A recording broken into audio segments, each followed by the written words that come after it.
하나님의 말씀은 요한복음 6장 41절에서 44절입니다. 한 목소리로 합독하도록 하겠습니다. 자기가 하늘에서 내려온 떡이라 하심으로 유대인들이 예수에 대하여 수군거려 이르되 이는 요셉의 아들 예수가 아니냐. 그 부모를 우리가 아는데 자기가 지금 어찌하여 하늘에서 내려왔다 하느냐. 예수께서 대답하여 이르시되 너희는 서로 수군거리지 말라. 나를 보내신 아버지께서 이끌지 아니하시면 아무도 내게 올 수 없으니 오는 그를 내가 마지막 날에 다시 살리리라. 아멘. 여러분 안녕하세요. 반갑습니다. 오늘 본문을 44절까지 읽었지만 46절까지 나누도록 하겠습니다. 요한복음 6장은 오병이어의 표적을 행하신 이후에 그 표적의 참된 의미를 예수님이 직접 설명해 주시는 말씀들이죠. 당신은 썩는 양식을 주는 세상의 왕이 아니라 영원토록 있는 양식, 생명의 양식을 주시는 하늘의 왕이시다라고 하시는 겁니다. 그리고 그 영생의 양식은 당신이 주는 어떤 것이 아니라 당신 자신이 영생의 양식이다라고 하시는 것이죠. 당신 자신이 하늘에서 내려온 생명의 떡이고 영생을 주는 그리스도이시다라는 거예요. 그러자 무리들이 수군거립니다. 41절에 보면 자기가 하늘에서 내려온 떡이라 하심으로 유대인들이 예수에 대하여 수군거렸다라고 하죠.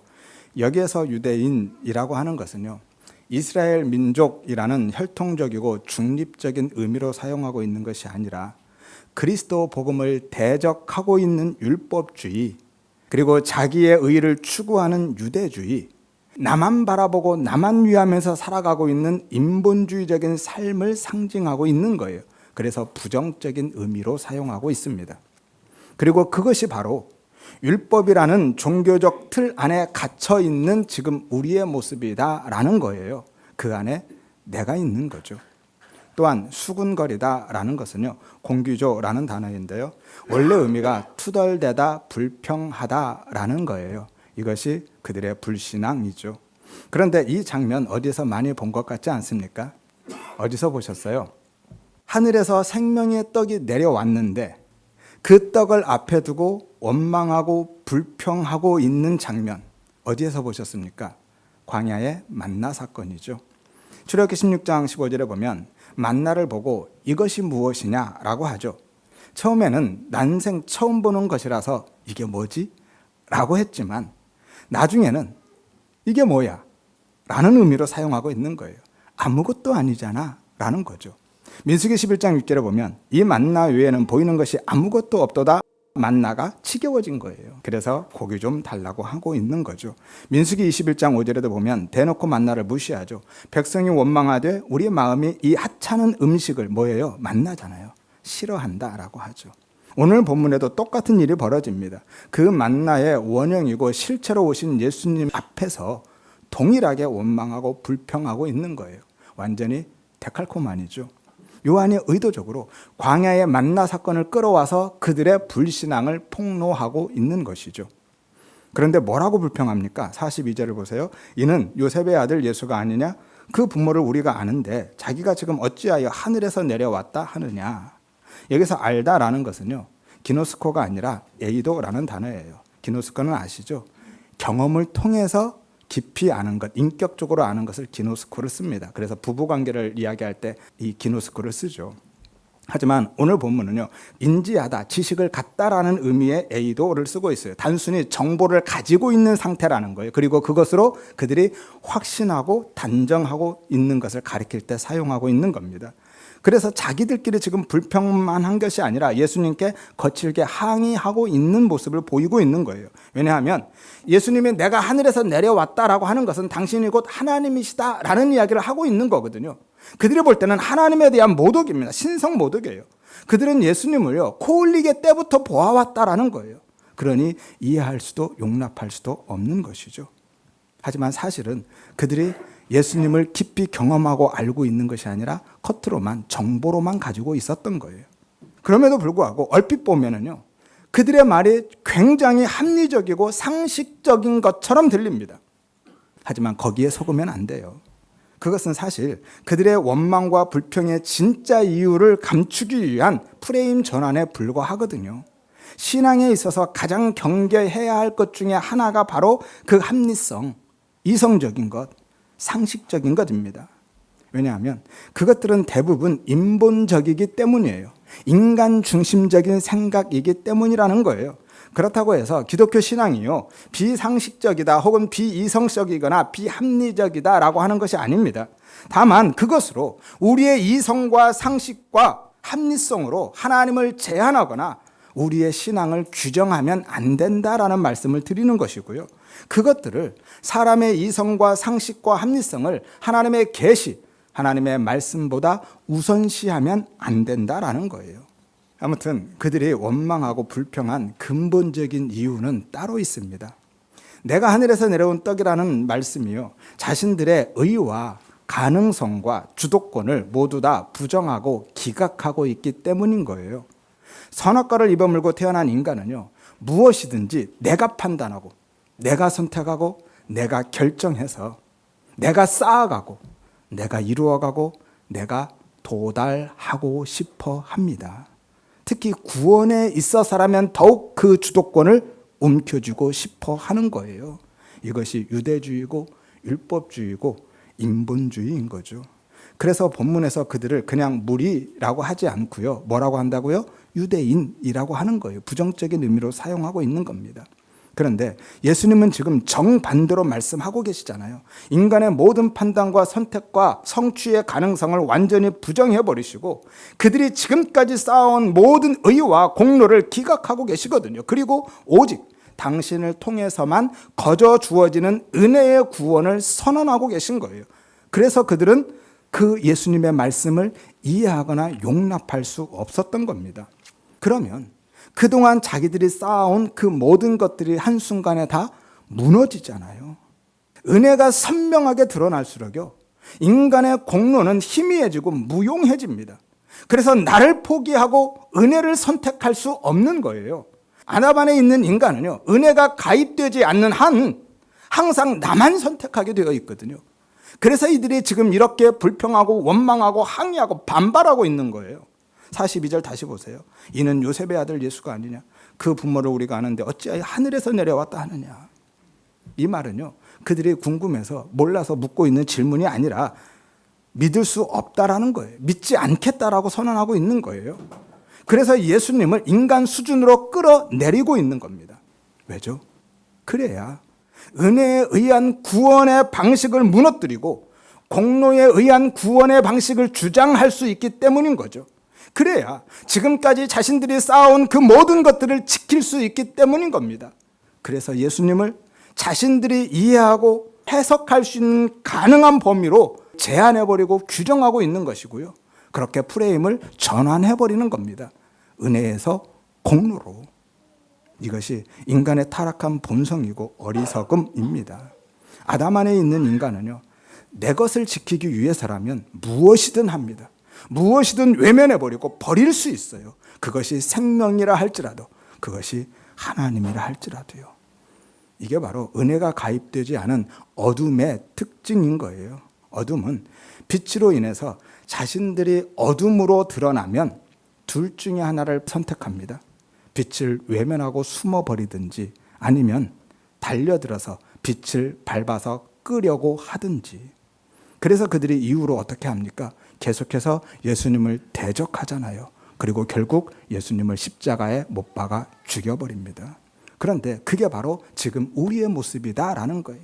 십자가 은혜 안으로 들어가기보다는 그 은혜 밖에 서서 내 문제 해결해주고 내 소원을 성취해주는 도구로서만 예수를 찾다가 내 생각과 다르거나 내 기대와 어긋나면 불평하고 원망을 쏟아놓고 하나님을 판단하고 비난하기까지 하는 거죠.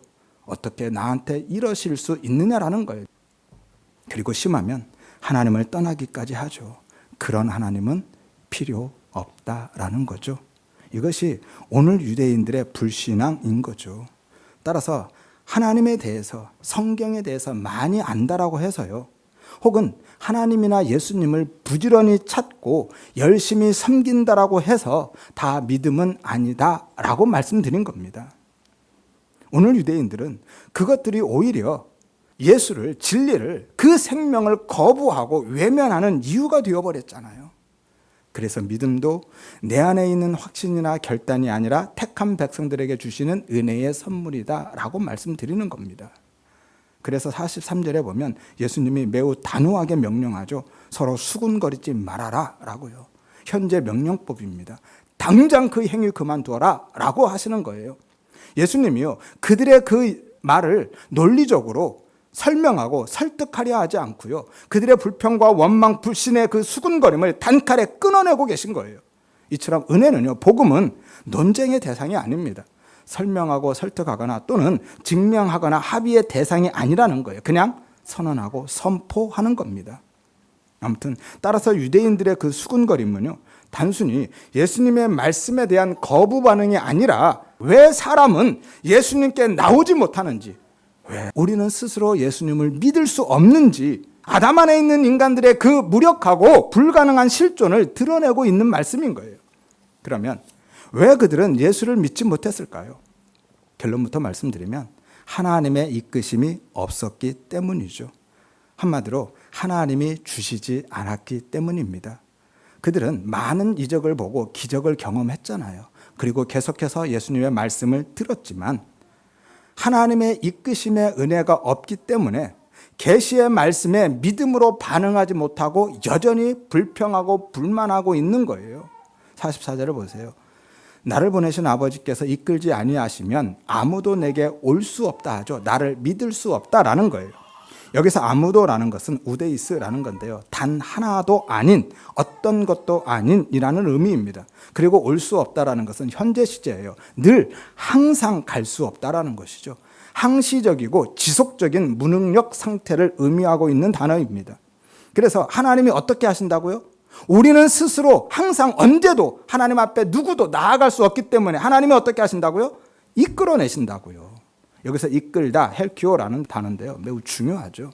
잡아 끌다, 끌어내다라는 의미예요. 원래 이 단어가 어디에 쓰이냐면 어부가 그물을 치고 그물 안에 있는 잡힌 고기들을 끌어올릴 때 사용하는 단어가 이 헬키오라는 단어예요. 요한복음 21장 6절에 보면 물고기가 많아 그물을 들 수 없더라 라고 할 때 이 들다가 헬키오입니다. 끌어올릴 수 없었다라는 거죠. 11절에 보면 좀 더 분명하게 알 수 있습니다. 요한복음 21장 11절이죠. 그물을 육지에서 끌어올리니 헬키오입니다. 가득히 찬 큰 물고기가 153마리다 라고 하죠. 따라서 이끌다라는 것은요, 끄는 힘에 대한 저항을 전제하고 있고요, 그 저항에 대한 강제력이 함의된 단어가 이 헬키오, 이끌다라는 단어인 거예요. 사도행전 16장에 보면 바울과 실라를 빌립보 관리들에게 끌고 갈 때 이 헬키오라는 단어를 쓰죠. 사도행전 21장 30절에도 바울이 이방인을 데리고 성전에 들어갔다라고 오해한 사람들이 바울을 잡아서 성전 밖으로 끌어냈을 때 이 단어를 씁니다. 따라서 하나님이 이끌지 아니하시면 아무도 내게 올 수 없다, 나를 믿을 수 없다라고 하는 것이 바로 구원이 그렇다라는 거예요. 구원은, 믿음은 우리의 자발적인 선택과 결정이 아니라 하나님이 일방적이고 주권적으로 끌고 가시는 은혜의 역사다라고 말씀하고 계신 거죠.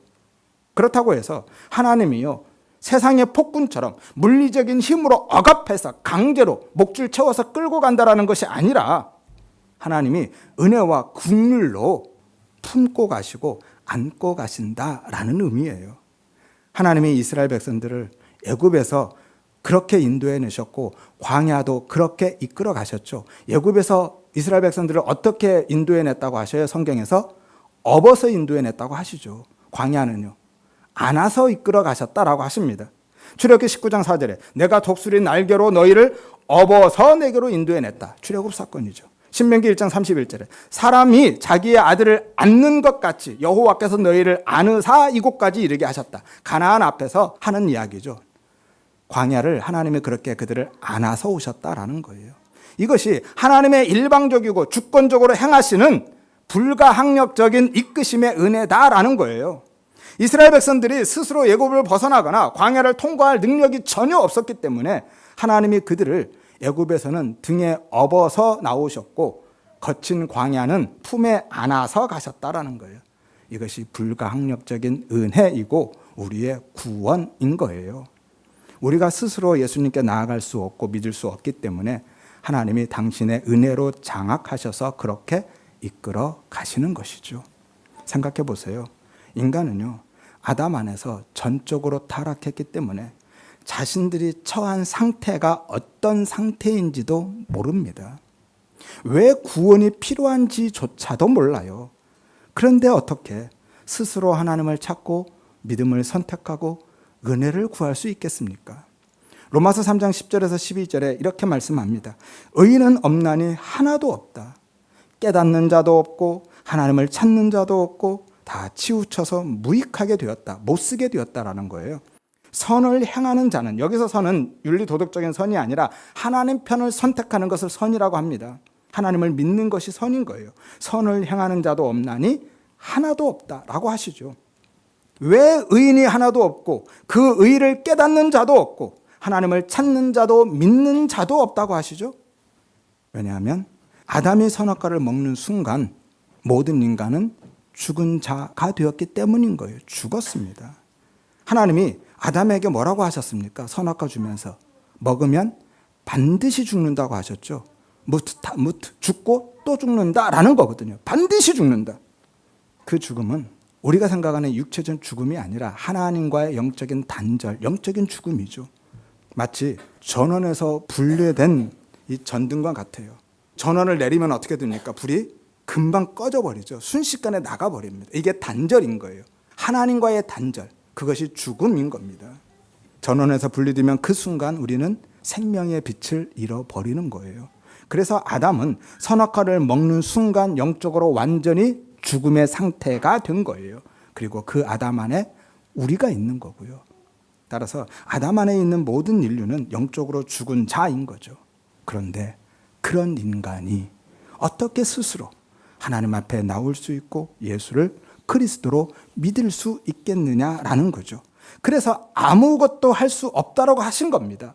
의를 깨달을 수도 없고 하나님을 찾을 수도 없고 믿을 수도 없다라고 말씀하신 거예요. 우리가 다시 살 수 있는 길은 딱 한 가지밖에 없습니다. 뭐죠? 먼저 생명의 전원과 연결되는 거예요. 그런데 문제는 생명의 전원과 연결되는 것은 우리 편에서 선택할 수 있는 것이 아니다라는 거예요. 우리는 죽었기 때문에 죽어있는 우리가 먼저 생명의 전원과 연결시킬 수 없다라는 거예요. 죽은 자는 그 연결에 대한 소망조차 가질 수 없는데 우리가 어떻게 생명의 전원과 연결시킬 수 있겠습니까? 어떤 사람들은 이렇게 이야기하죠. 사람에게는 자유의지가 있어서 스스로 하나님을 선택하고 믿을 수 있다고요. 하지만 우리가 이야기하는 그 자유의지는요, 단순히 이성적인 선택이고 도덕적인 결정이지 구원에 대한 선택의 문제가 아닌 겁니다. 내가 이성적으로 선택하고 도덕적으로 결정한다고 해서 구원을 선택할 수 있는 능력이 나에게 있다라고 이야기하시면 안 된다는 거예요. 성경에서 이야기하는 자유의지는 그런 자유의지가 아닙니다. 성경에서 말씀하고 있는 선택의 권한, 자유의지는요, 인간의 의지는 아담 안에서 완전히 상실되었습니다. 원래 하나님이 주시는 우리의 그 의지는 선과 악을 선택할 수 있는 의지였거든요. 하나님 편을 선택할 수도 있고 반대편을 선택할 수도 있습니다. 그게 원래 자유의지의 의미인 거예요. 그런데 아담과 하와가 선악과를 먹는 순간 전원에서 분리돼서 죽어버렸다니까요. 그래서 우리는 항상 악만 선택하게 되어 있어요. 하나님 반대편만 선택하게 되어 있습니다. 하나님 편을 선택할 수 있는 의지 자체가 완전히 상실되었어요. 이것을 신학적인 용어로 전적 타락이다 혹은 전적 무능력이다 라고 하는 겁니다. 전적 무능력은요, 인간이 어떤 이성적인 판단도 도덕적인 결정도 할 수 없다라고 이야기하는 것이 아니라 구원에 있어서 완전히 무력한 자가 되었다라는 거예요. 왜냐하면 죽었으니까. 죽은 자에게 무슨 의지가 있습니까? 따라서 우리는 스스로 하나님을 찾을 수도 없고 예수를 믿을 수는 더욱 없는 겁니다. 예수님께 직접 배운 제자들조차도 안 됐잖아요. 그들이 언제 예수를 제대로 믿었습니까? 오순절 성령 강림 이후에요. 그전에는 예수님의 가르침을 도저히 알아듣지도 못했습니다. 하물며 우리가 예수님께 직접 배운 제자들도 예수를 그리스도로 믿지 못했는데 우리가 스스로 예수를 믿을 수 있다고요. 은혜가 아니면 우리는 믿음을 선택할 수 없다니까요. 그래서 우리는 불가능하기 때문에 하나님이 마치 그물로 물고기를 끌어올리듯이 당신의 택한 백성들을 은혜로 장악해서 끌어올리시는 거예요. 이것이 구원입니다. 그냥 우리의 선택에 맡겨 놓으셨다면요, 저부터도 이 자리에 없을 거예요. 44절 다시 보세요. 나를 보내신 아버지께서 이끌지 아니하시면 아무도 내게 올 수 없으니 오는 그를 내가 마지막 날에 다시 살리리라 라고 하시죠. 누구를 다시 살리신다고요? 스스로 오는 그를? 아니죠. 누구를요? 아버지께서 이끌어 오신 그를, 그 사람만 살리시는 거예요. 따라서 내가 믿어 주어서 구원의 은혜를 주시는 것이 아니라 구원의 은혜를 내게 먼저 주셨기 때문에 내가 믿음으로 반응하며 사는 겁니다. 순서가 바뀔 수가 없습니다. 다시 말씀드립니다. 내가 믿어 주어서 혹은 내가 믿어내서 구원의 은혜를 주시는 것이 아니라 하나님이 먼저 그 구원의 은혜를 주셨기 때문에, 내게 생명을 주셨기 때문에 내가 믿음으로 반응하며 살 수 있는 거예요. 그 은혜가 없으면, 하나님이 우리를 그렇게 이끌어오지 않으면 누구도 하나님 앞에 나올 수 없고 하나님을 믿을 수 없습니다. 믿음은 생명 현상이라고 말씀드렸잖아요. 생명에 대한 반응인 것이지 믿음이 생명의 조건이 되는 것이 아니라는 거예요. 하나님의 은혜로 우리를 이끌어 주시지 아니하시면 믿음은 고사하고요, 오늘 유대인들처럼 오히려 원망하고 돌아서고 대적하며 살아갈 수밖에 없는 존재가 아담 안에 있는 우리인 거예요. 성경은 이렇게 분명하고 일관되게 말씀하고 있는데, 은혜 없이는 믿을 수 없다고 그렇게 말씀하시는데 우리는 왜 자꾸 아니라고 하는지 모르겠습니다. 내가 믿을 수 있다고, 믿음이 먼저라고 하는지 모르겠어요. 그게 바로 율법주의고요, 인본적인 생각이고 기독교 안에 있는 유대교인 거예요. 그리고 이것이 바로 우리가 아담 안에 있다라는 증거인 겁니다. 인간의 타락한 본성은요, 은혜 없이는 절대로 자신의 가능성을 포기하지 못하거든요. 그래서 어떻게든지 내 가능성을 증명해 보이고 싶어 하는 겁니다. 다시 정리해 드립니다. 인간은 누구도 자신의 지식이나 의지와 열심으로 예수님께 나아갈 수 없고 예수를 그리스도로 믿을 수 없습니다. 이것이 전적 타락, 전적 무능력인 거예요. 그런데 그런 인간을 하나님이 주권적으로 선택해 주신 거예요. 우리의 조건과 자격과 무관하게. 이것이 무조건적인 선택인 거죠. 그리고 예수님은 하나님이 선택하신 그 사람만을 위해서 오셨고 그 사람만을 위해서 십자가를 치셨습니다. 인류의 모든 사람이 아니라 하나님이 선택한 사람, 이것이 제한적 속죄죠. 또한 하나님은요, 그 사람을 하나님이 선택하시고 예수 그리스도께서 위하여 죽으신 그 사람을 은혜로 장악하셔서 그리스도 앞으로 믿음 안으로 끌어내시는 겁니다. 이것이 불가항력적인 은혜인 거예요. 우리는 그 은혜에 저항할 수 없다니까요. 하나님이 어떻게 구원해 가신다고요? 업어서, 안아서. 그래서 저항할 수 없다라는 거예요. 불가항력적인 은혜인 거예요. 그리고 성령님이 그를 마지막 날까지 붙들고 이끌어 가십니다. 이것이 성도의 견인인 것이죠. 이처럼 구원에 있어서 인간의 의와 공로는요, 어디에도 설 자리가 없습니다. 원천적으로 배제되는 거예요. 구원은 시작부터 과정과 완성에 이르기까지 온전히 은혜인 거예요. 이게 출애굽 사건이잖아요. 하나님이 이스라엘 백성들을 출애굽시켜서 광야를 지나서 가나안에 이끌어 들이심을 통해서 그 구원의 전 과정을 모형으로 보여주고 계신 거예요.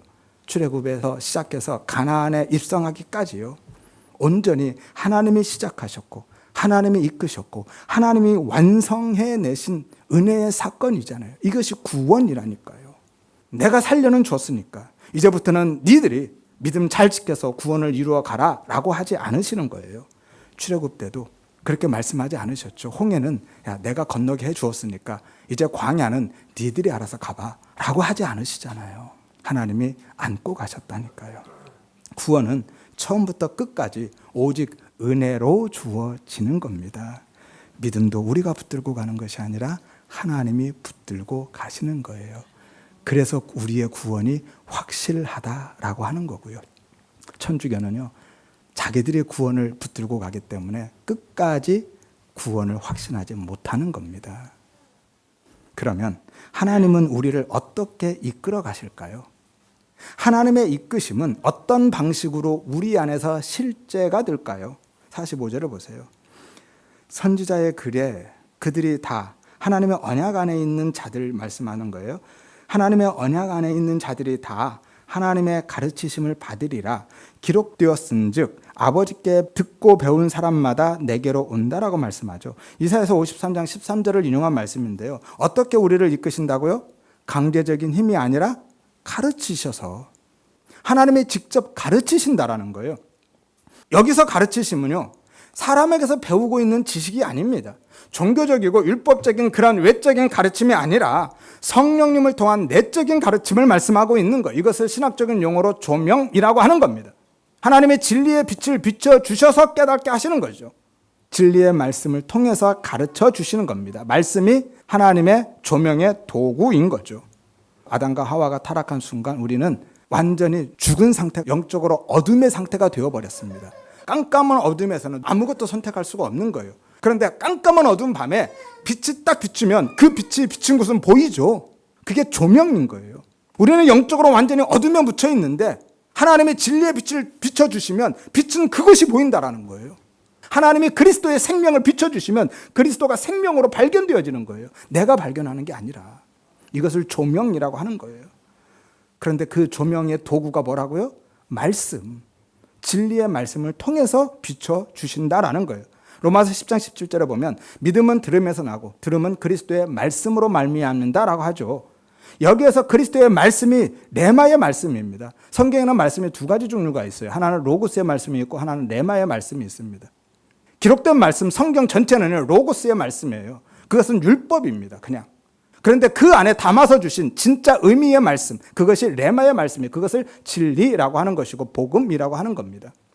그래서 곧바로 오해의 가능성을 차단해 버리시죠. 46절에 보면 이는 아버지를 본 자가 있다는 것이 아니다라고 하시죠. 오직 하나님에게서 온 자만 아버지를 봤다라고 하십니다. 하나님께 직접 듣고 배웠다고 해서 하나님을 직접 눈으로 봤다라는 이야기가 아니라는 거예요. 하나님은 오직 하나님에게서 온 자, 직역하면 이렇습니다. 하나님과 함께 계속해서 존재한 자, 누구죠? 예수님이죠. 나만 아버지를 봤다라고 하시는 거예요. 너희가 하나님께 배운다고 그래서 눈으로 본다는 게 아니라 말씀을 통해서 배우는 거야 라고 하는 겁니다. 여기서 보다가 호라오죠. 1장에서 한번 말씀드렸죠. 단순히 눈으로 보는 육신의 시각이 아니라 마음으로 보고 이해하는 인지적인 시각과 영으로 깨닫고 경험하는 영적인 시각, 그리고 깊은 교제와 친밀함을 나누는 관계적인 시각과 그로 인해서 모든 것을 함께 보는 계시적인 시각까지 포함한다고요. 따라서 그렇게 하나님을 볼 수 있는 분은 누구밖에 없어요? 예수님밖에 없죠.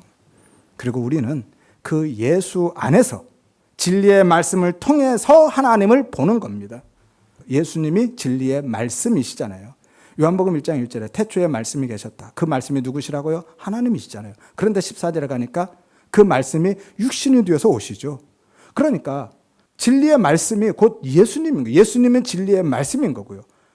그래서 우리는요, 율법의 말씀이 아닌 진리의 말씀, 복음을 들어야 되는 거예요. 성경 말씀을 듣는다고 해서 다 진리의 말씀을 듣는 게 아니에요. 그것을 껍데기로만 전해주면 율법이 되는 거죠. 그 율법 안에 담아주신 내용물을 드러내 보여줘야죠. 껍데기를 벗기고. 기록된 말씀들은 진리의 말씀, 복음을, 생명을 담아서 주신 그릇이라니까요. 그래서 그 안에 있는 진리의 말씀을 드러내 주어야 되고 그 말씀, 그 진리의 말씀, 복음을 들어야 된다라는 거예요. 생각해 보세요. 유대인들은요, 평생 율법의 말씀을 들어왔잖아요. 그런데 그 율법으로 그들이 예수를 그리스도로 발견했습니까? 오늘 그들의 모습을 보세요. 원망하고 불평하고 항의하고 있잖아요. 그들은 율법의 말씀으로 하나님의 가르침을 못 받았다라는 거예요. 무엇으로 받는다고요? 율법의 말씀이 아니라 진리의 말씀. 그 안에 있는 예수로. 그리고 말씀을 떠난 계시는 없습니다. 일명 직통 계시 이런 거 없어요. 이제 계시는 끝났습니다. 더 이상 새로운 계시 없어요. 하나님의 계시는 진리의 말씀 안에서만 드러나는 거예요. 말씀을 통해서만 하나님은 당신을 계시하십니다. 따라서 신비주의나 이른바 성령운동 하는 사람들에게 현혹되지 마시고 체험신앙 같은 것에 너무 집착하지 마시기를 바랍니다. 말씀을 통해서 하나님을 배워가시고요.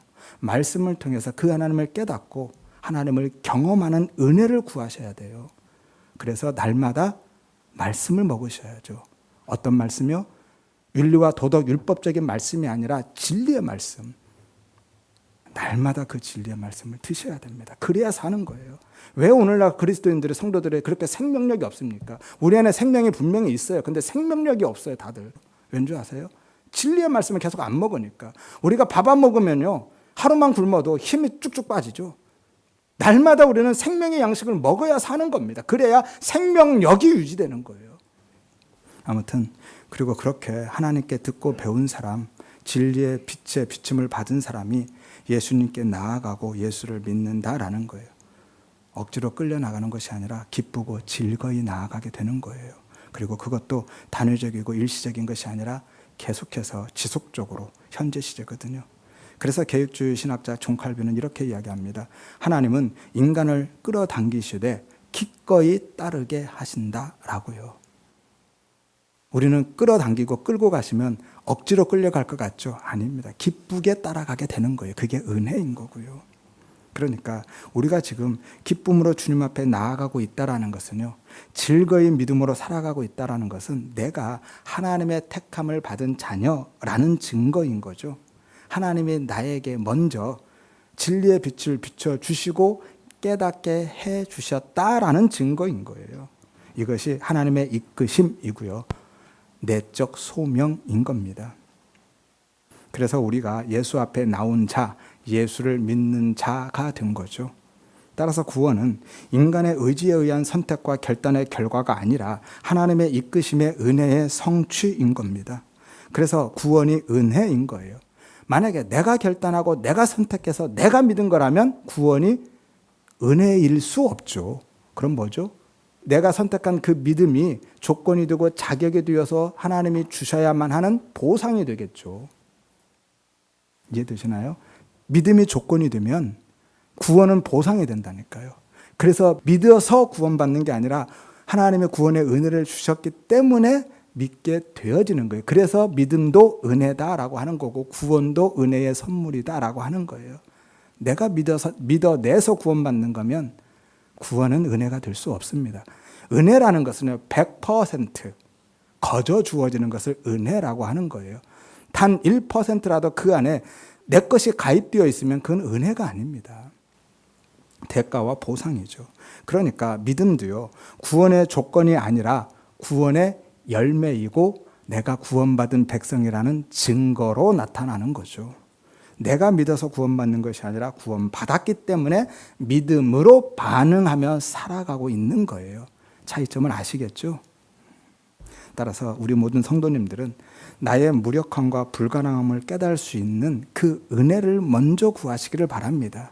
나아가서 항상 진리의 말씀의 가르침을 듣고 배워서 그리스도를 만나고 경험할 수 있는 그 은혜를 구하시기를 바랍니다. 하여서 내 생각, 내 경험, 인간적이고 종교적인 열심 다 내려놓고 은혜의 이끌림을 받아서 살아가시기를 바라고요. 오늘 유대인들처럼 원망과 불평, 불신의 수군거림이 아니라 날마다 기쁨과 감사함으로 믿음으로 순종하면서 주 앞에 나아가는 복된 성도의 삶을 살아가시기를 주의 이름으로 축원드립니다.